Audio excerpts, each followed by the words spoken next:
Papalo sa 75 million pesos na halaga ng tulong, serbisyo at programa ang inihandog po ng gobyerno para sa creative industry sa ilalim ng bagong Pilipinas Serbisyo Fair.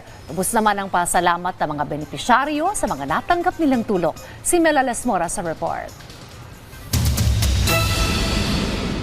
Abot-abot ang pasalamat ng aktor na si Joe Salonga sa inilunsad na bagong Pilipinas Serbisyo Fair sa Pasig City. Espesyal ang caravan dahil sa unang pagkakataon, target nitong matulungan ang mga nasa creative industry, gaya ng mga kawani sa mundo ng pelikula, teatro, telebisyon at radyo. Nabigyan sila ng iba't ibang tulong at nakapag-avail ng mga serbisyo at programa ng pamahalaan. Nagpapasalamat kami sa ating Pangulo na pagkilala sa pelikulang Pilipino. Ang retired production staff na si Fe, masaya rin sa natanggap na ayuda.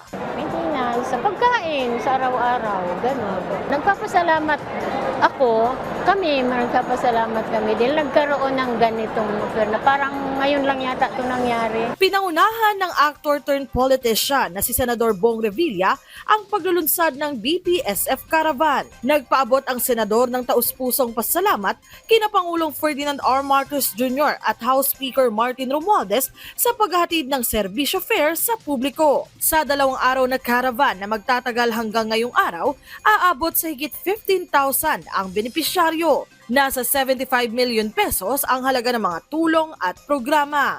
First time nangyari ito sa atin. Tama ba? Kung tama, palakpakan natin ang alimahan ng Pangulo. First time. Kaya ako'y kinikilabutan. Dumalo rin sa caravan sina MMDA Chairman Romando Artes, dating DILG Secretary Benhur Abalos, House Deputy Majority Leader Erwin Tulfo at iba pang opisyal. Maging ang ilang celebrities na kilahok din sa programa. Creativity comes with yung tamang nourishment ng ating katawan, ng ating isipan, at pag inalagaan natin ang kalagayan ng bawat manggagawa sa pelikulang Pilipino, siguradong gaganda yung ating mga paglahad. Isang malaking tulong po talaga sa kanila. So I'm very much happy and overwhelmed and very thankful to the President. Of course, Speaker Martin Romualdez. Speaker, thank you so much for sharing the budget to the people. Para kay House Deputy Secretary General at BPSF National Secretary Lead Sofonias Gabonada Jr., matagumpay ang BPSF Caravan. Tiyak na masusundan pa raw ito dahil sa pangako ng administrasyon na walang maiiwan sa bagong Pilipinas. Kagaya ng mga retailer sector natin sa mga malls, magkakaroon ng AKAP Mall Tour ang Presidente at si Speaker Martin Romualdez sa mga malalaking malls natin sa Metro Manila. Ang next din ito, tinitingnan din natin yung mga delivery sector, yung Grab, Angkas, and among others na gusto ding itap ng ating Speaker Martin Romualdez para mabigyan sila ng cash assistance din.